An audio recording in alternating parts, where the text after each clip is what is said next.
सच्चे मुसलमान हो तो दिखा दो उस अल्लाह को और उतार फेंको इस नापाक तिरंगे को।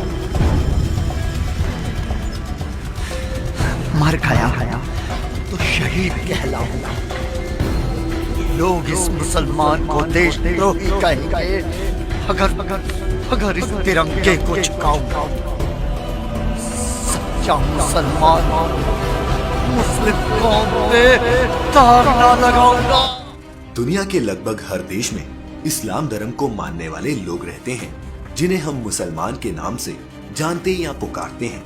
हिंदुस्तान के बंटवारे के पहले और बाद भी यहाँ रह रहे मुस्लिमों के लिए अक्सर राइट विंग पॉलिटिशियंस देश छोड़कर जाने जैसा विवादित बयान देते रहते हैं।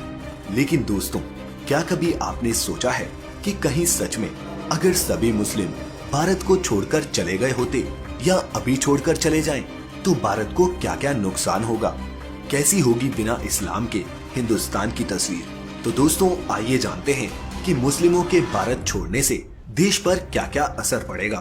दोस्तों, वीडियो शुरू करने से पहले मैं आपको बता दूं कि इस वीडियो में दी गई जानकारी किसी भी धर्म की भावनाओं को ठेस पहुंचाने के उद्देश्य से नहीं दी गई है। फिर भी अगर किसी को ठेस पहुंचती है तो इसके लिए हम वीडियो शुरू करने से पहले ही माफी मांगते हैं। हम पहले ही ये साफ कर दें कि हिंदुस्तान का मतलब हिंदुओं का देश हरगिज नहीं है। हिंदू शब्द को धर्म से पिछली कुछ सदियों में ही जोड़ा गया है। ये शब्द निकला है सिंधु नदी के नाम से। फारसी में इस सिंधु नदी को हिंदू कहा जाता था। सिंधु नदी के पूर्व में स्थित भारतीय उपमहाद्वीप को ही फारसी लोग हिंदुस्तान कहते थे। हिंदुस्तानी मुसलमान कई पीढ़ियों से यही के बाशिंदे हैं। फिर भी हमारे देश के कुछ राजनेताओं के द्वारा मुस्लिमों को देश छोड़कर जाने के लिए कहा जाता है। भले ही ये सीधे सीधे ना बोला जाता हो, लेकिन कोई ना कोई टारगेट ढूंढकर ये जताने की कोशिश कई कट्टर नेता करते दिखते हैं।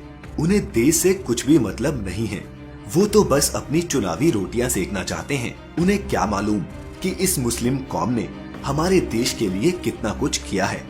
दोस्तों, हम एक एक कर आपको बताएंगे भारतीय इतिहास में मुस्लिमों का योगदान और क्यों मुस्लिम भारत का एक अभिन्न अंग है।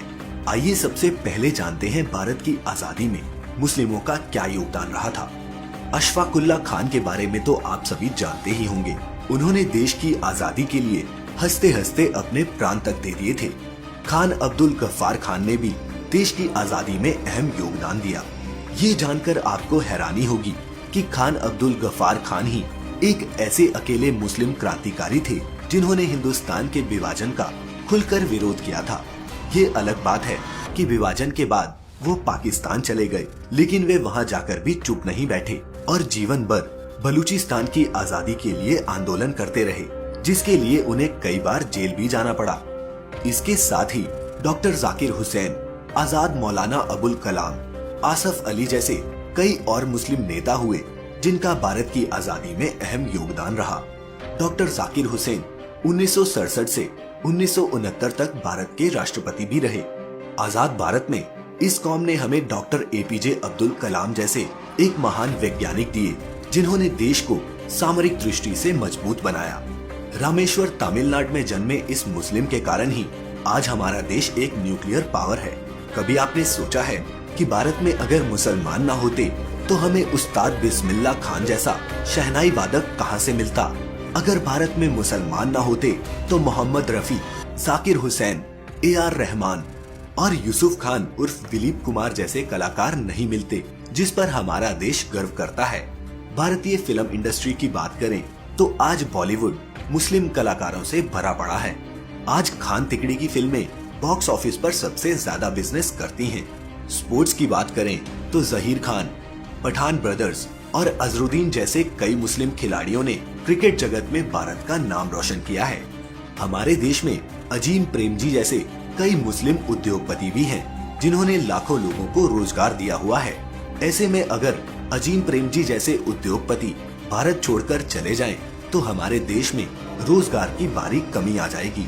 अगर आज के समय की बात की जाए तो भारत की जनसंख्या लगभग 130 करोड़ है, जिसमें से 22 करोड़ के लगभग मुसलमान हैं। और यदि ये 22 करोड़ मुसलमान भारत छोड़कर चले जाएं, तो सबसे पहले हमारे देश की वर्क फोर्स में भारी कमी आ जाएगी, जिससे बहुत सारे छोटे मझौले और बड़े उद्योग लोगों की कमी के कारण बंद हो जाएंगे। जिसका सीधा असर हमारे देश की आर्थिक स्थिति पर पड़ेगा। इतना ही नहीं, मुस्लिमों के भारत छोड़ने से हमारे देश की सैन्य शक्ति भी कमजोर हो जाएगी। आप सभी को बता दें कि इस समय भारतीय सेना में लगभग 50,000 से ज्यादा मुसलमान सैनिक तैनात हैं। इसलिए दोस्तों, मेरा ये मानना है कि किसी भी देश के विकास में वहाँ रह रहे सभी नागरिकों, चाहे वो किसी भी धर्म के हों, का बराबर का योगदान होता है। राजनीति के ये फनकार कितने ही जाल बिछा लें, धर्म के ठेकेदार कितनी ही चालें चल लें, हमारा देश हमेशा से ही सभी धर्मों को साथ लेकर चलता आया है और यही इसकी सबसे बड़ी ताकत भी है। इसीलिए दोस्तों, मेरा आप सभी से ये आग्रह है कि सभी साथ मिलकर भारत को नई ऊंचाइयों तक ले जाने के लिए काम करें, ना कि मंदिर मस्जिद जैसे मुद्दों पर अपना कीमती वक्त और ऊर्जा जाया करें। उम्मीद है चश्मे पर जमी थोड़ी धूल तो जरूर हटी होगी। इस वीडियो पर अपनी राय हमें कमेंट्स में जरूर बताएं और लाइक करें हमारा फेसबुक पेज। अब हमें इजाजत दीजिए। आपका बहुत बहुत शुक्रिया।